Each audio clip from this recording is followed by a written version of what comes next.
Hello， 我是欧哲布，欢迎来到本周的 NBA 周报。虽然相对于前2周而言，本周的新闻消息确实比较少一些，但是依然还是有球队内讧的事件发生，甚至还有高层和教练产生意见分歧的留言。所以这里就不多废话了，我们就直接开始吧。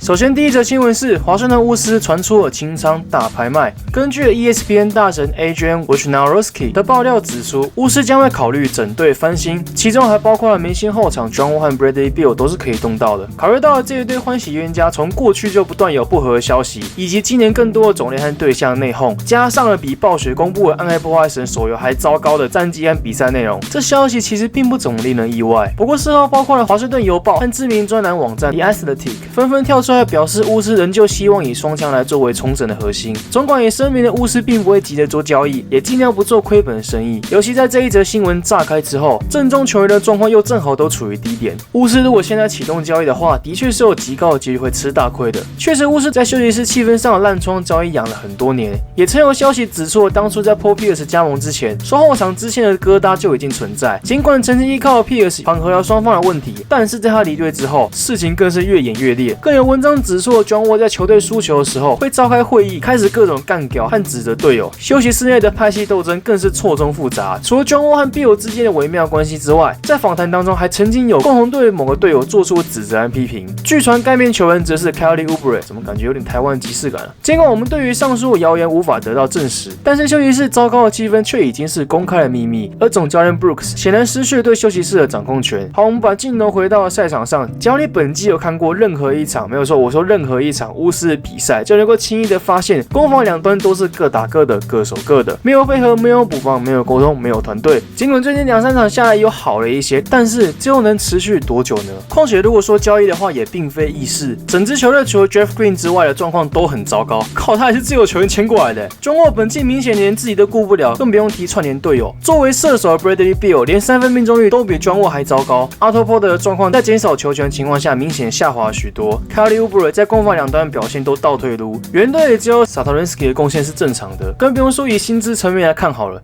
John Wall 到了下一季之后的薪水可是40 million 起跳，要知道现在一支 NBA 球队的团队薪资也才101 million 左右，想象一下，一个球员的薪资就卡了球队超过1/3的空间，无论怎么想都是极为恐怖的事情。倘若再加上前面传出的关于辱骂队友的留言，以及高达 15% 的交易补偿金，基本上他不是不能动，是根本不会有球队愿意吃，可能还要巫师自己贴现才有可能卖出去。好，我们假设真的成功交易他好了，尽管薪金差是肯定会有帮助，没有错，问题在于他是巫师阵中唯一具备撕裂防性能力的球员。事实上，无论是 Bradley Beal 还是 Satoransky 都缺乏这种能力，有些 Beal 呢基本上只能撕裂自家防线而已啊。算了，讲的好像真的会有冤大头愿意接这个烂单子一样。而 Otto Porter 现在明显处于交易的低点，尽管鹈鹕是有传出消息想要引进他，甚至还开过报价留言。不过就我观察下来，我认为鹈鹕不应该动到 Randle 和 Moore。以 Porter 现在的交易价值来看， Solomon Hill 加上Wesley Johnson 和选秀签应该会是比较合理的包裹。当然了，选秀签不外乎就是受保护首轮签加上2轮之类的，后续一定还会给巫师之后买断或裁掉 Solomon Hill 的现金，以及1-2个领非保障合约的球员或者是交易特例来平衡薪资。我是不知道巫师愿不愿意啦，但这应该也是几率最大的包裹了。而没有提到的 Bradley Beal 算是巫师当中少数的正资产，所以也有机会成为交易的主轴。不过我个人认为，假设要清掉他的话，恐怕不会只动到他就是了。至于其他的交易包裹呢，就等我之后另外出杂谈秀来谈，或可能干脆开直播来谈之类的。反正我是认为这些再怎么炒作，也应该会等到12月15号之后才会有所动作，因为这时候才能够交易今年自由市场签下来的球员，球队的操盘选择才会比较多。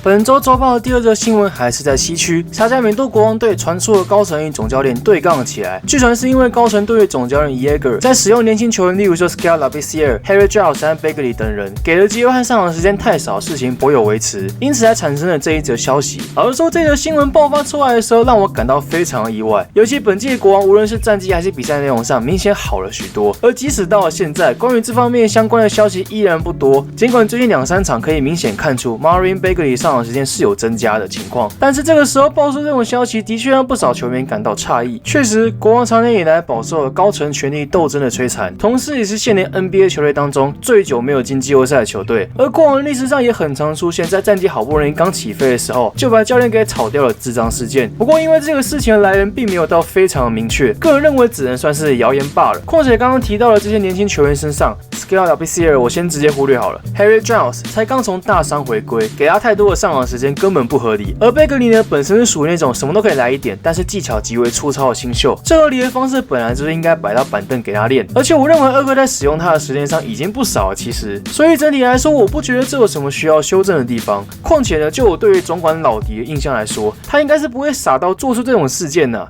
除非是老板授意啊，好吧，那就另当别论了。国王整体而言还是比较缺乏侧翼战力为最主要的重点。不过目前看起来这个问题还没有需要到立刻解决的地步。所以之前传出的国王对于巫师大拍卖有兴趣留言，看看就好了。虽然说还是有点机会啦，毕竟呢，如果巫师的出发点是要清出薪资空间的话，到期合约不少的国王，倒还真的有些机会去盘来 Otto Porter。目前薪资空间也很宽裕的情况，倒也不是坏事。虽然说还要面对主战中锋 Willie Cauley-Stein 续约的问题，然而就我本季看了几场比赛下来，篮板和护框的缺陷依然没有改善，只是受惠于进攻节奏加快因素，才让数据变得更好看。是的，他的球风形态真的非常的特殊。作为中锋来说，基本工作的篮板和火锅能力并不是他的强项，而是横移的速度和补防能力才是他的卖点。这也是为何身为七尺的他，在火锅的数据上其实并不怎么漂亮。或许这部分能够期待之后的贝格里能够弥补。然而这么奇葩的类型，在薪水上可就很难讲了。当然，以现在国王阵型来看，的确是没有人可以接替这个空缺就是了。总之，假设国王真的打算盘来 Porter 的话，我是没意见啦。但是如果盘来是像 Oubre 这种球员的话，就真的风险很大了，因为这种合约年的球员实在很难估算他的价码。打得好的话，那一切都还好说；打得不好的话，要不要续约续下去就真的很难讲了。不过老迪一直以来都蛮会在薪资上精打细算的，所以我是不会太担心就是了。对了，顺便补充一点关于 Zach Randolph 的消息，虽然我在前面2次直播都讲过，但是还是提一下，免得有人不知道。Randolph 其实有和国王达成了共识，也就是把时间和空格让给年轻人竞争而已。那目前是处于不水队的情况，而老迪目前也没有想要交易他的计划。不过个人猜测应该会在季中交易大限那段期间买断吧。现在的替补禁区具备得分能力的球员也不多了。虽然我是希望买断后他能够回归灰熊就是了。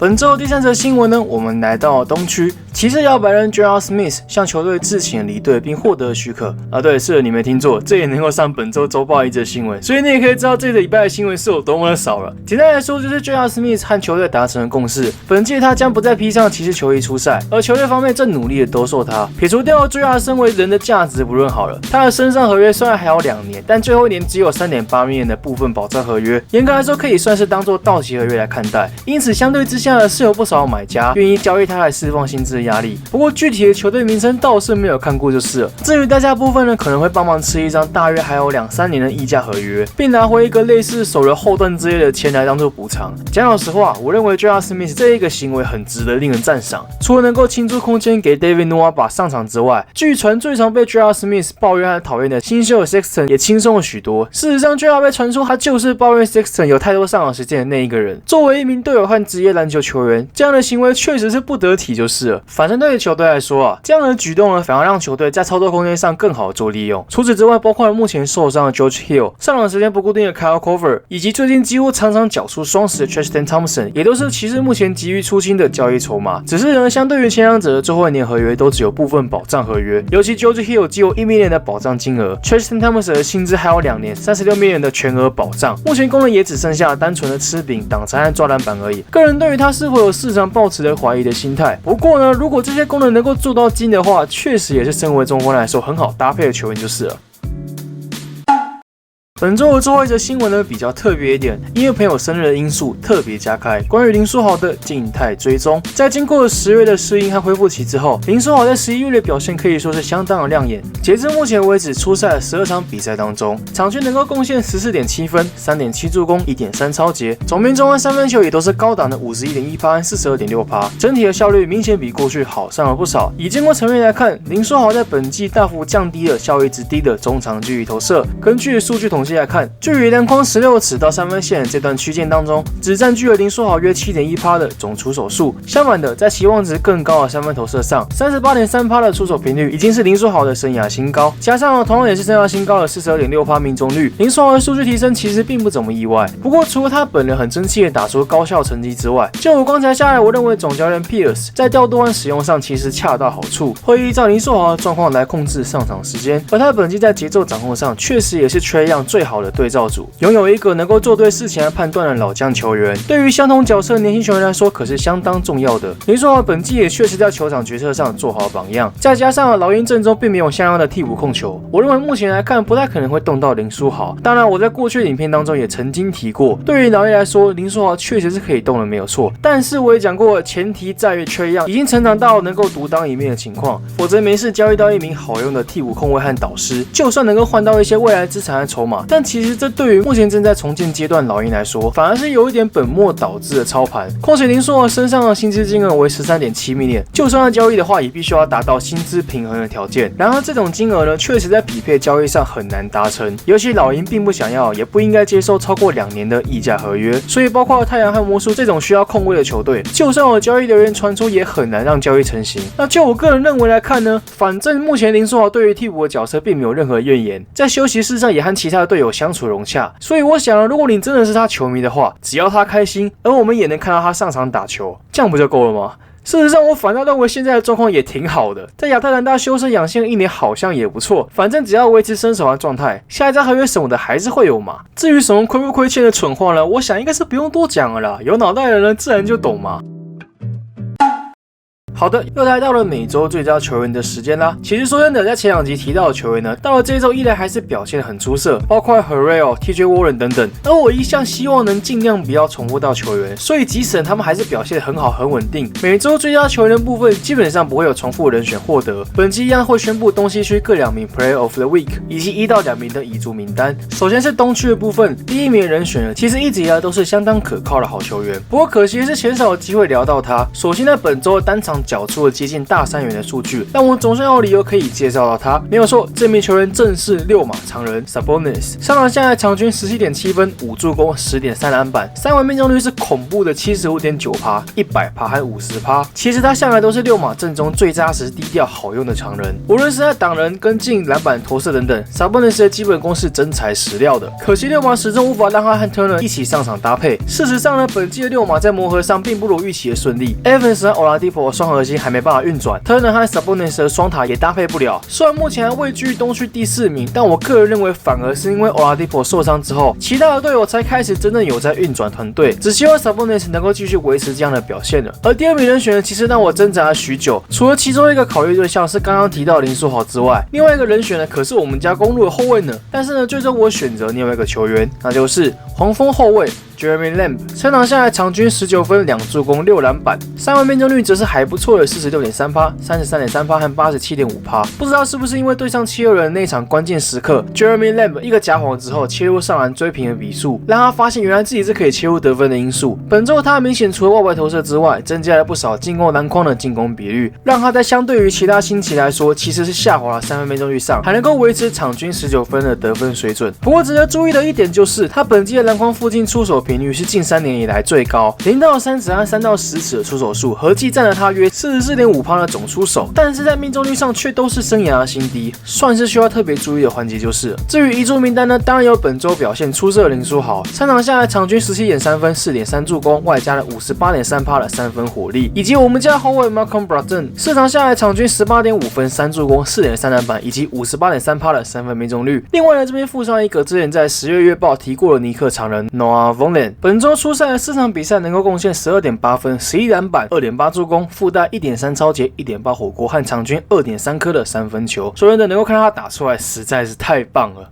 而西区部分老实说又更难选了，尤其上周提过的 David Rose 和 Harrell 都打得很棒，不过还是有2个球员算是异军突起的人选。无独有偶的，这2个人正好也算是打出了回春的一季。第一个要来介绍的球员是灰熊控卫 Mike Conley， 4场下来场均 23.8 分、8.8 助攻、3.3 篮板，3位命中率则是高水准的 50.8%、51.7% 和 94.1%。在经过一届养伤和10月的适应期之后，麦康尼的高效命中率和重返巅峰的表现，绝对是带领灰熊占据西区第一的重要人物。不过呢，关于灰熊部分，我想要等到月底的那一支球队影片再来就详谈，所以这里我就不爆雷了。至于第二个球员呢，更是打脸了几乎所有人，包括我。在大家原先都想要交易甚至买断他的情况下，不仅表现回春，甚至还打出了生涯代表作，那就是呢国王摇摆人 Iman Shumpert。3场下来，场均16.3分、3.3篮板、2抄截，3围命中率是高效的 54.8%、50%和100%。本季非常杰出表现，可以说是补上了国王在侧翼的大洞。尽管进攻端还是非常的骰子，尤其是三分球部分，但是在防守上却反而找回了当初和尼克串起的技能。老话一句，有没有一离开某个人就功力回归的八卦？当然，严格来说 ，Shumpert 并没有到完全补上的缺口，防守上看起来不太能应付前锋的位置，倒是在对位后卫上并不吃亏就是了。然而，截至目前为止的表现，确实也能算是填补战力就是了。一样，国王的部分我也会等到月底再来讨论。那遗珠名单的部分，首先要来提的是马刺前锋 Rudy Gay， 本周5场比赛能够贡献15.6分、7篮板、2.8助攻和1火锅，在各项命中率也都维持不错的40%以上。只是看到他场均有将近30分钟的上场时间，个人对此是挺担心就是了。另外一个遗珠呢，则是本季总算回归赛场的独行侠小牛随便小牛前锋 Harrison Barnes， 场均缴出了19.3分、1.3助攻、3篮板，并且能以50%的命中率，场均投进3.7颗的三分球。前2周在这个部分呢，我们讨论了本周最佳新秀和最佳2年级生。不过这个礼拜我倒是看到了不少从板凳出发，而且表现还相当出色的好球员。因此在本周周报当中，我们要来讨论的是本周最佳的板凳暴徒。东区部分除了我们前面提过林书豪和 Sabonis 之外，尼克后卫 Trey Burke 在本周总算强势回归，而且回归的时候还正好是我在直播时说他本季感觉状况不太好的隔一天。所以我说那个还没有交女朋友的观众啊，还不赶快抖！本周4场下来，缴出了所有替补球员当中最高的21.5分，并附带了4.3次助攻、3.5篮板和1抄截。原本就不太稳三分，也还有42.9%，并场均投进了2.3颗。所以尼克本周能够拿下2胜2败的关键人物。另外在6码部分，似乎是受惠 Oladipo 受伤的因素，今年选来的菜鸟后卫 Aaron Holiday 在本周打出了杰出的表现，尤其在对上了爵士的比赛当中，单场缴出了19分、7篮板的表现，带领了6码拿下了胜利。另外还有因为 Michael Kikiotris 受伤而获得上场时间的黄蜂前锋 Dwayne Bacon 也表现得不错，场均还能贡献11.3分和1颗三分球。西区部分除了表现依然火烫的灰狼后卫 Derrick Rose 和快艇的常人 Harrell 之外，上月归队的灰熊前锋 JaMychal Green 在本周打出了场均 9.5分、7.3篮板、1.3火锅和1颗三分球的数据。具备了高机动性和外线能力的他，绝对能替灰熊相对薄弱的禁区增添不少战力。事实上也是因为他本周高效演出，让灰熊得以拿下了3胜1败的好战绩。而除了他之外，还有另外一个球员同样也是表现得非常高效的成绩，可惜他在7-6人时期并没有受到重用，那就是太阳常人 Holmes， 场均12分、4.3篮板、1.8助攻、0.7抄截、1.7火锅，但是上场时间其实连20分钟都不到。另外可以注意一下最近上场时间越来越多的国王前锋 Marvin Bagley， 以及开季以来表现稳定的 JJ Barea。不过讲那么多呢，我还是一句话，一人一票支持 Derrick Rose 重返明星赛。好的，以上是本期的 NBA 周报。新闻很少因素，所以我加了不少对于本周球队的一些观察。然后是因为样本数不足因素，如果我有讲错的地方，还麻烦各位在留言区纠正指教了。然后因为月底也快到了，最值得关注的球队系列影片，我有点想要把它改成球队观察月报，然后可能讲不止一支球队这样子。至于球员的部分呢，因为现在固定会出周报讲解因素啊，我可能会考虑把这个系列给砍掉。不知道各位意见如何？一样，如果你有意见的话，麻烦到下面留言区留言给我做参考吧。那影片差不多告个段落了，感谢各位的观看。如果你喜欢这一部影片的话，请帮我按赞、订阅和分享。怕错过我的直播和新影片的话，别忘了开启小铃铛按钮，就不会错过了。想要看看更多即时的资讯看法，欢迎到我的 FB 粉专或是 IG 中逛逛。我是欧车布，我们下一部影片再见。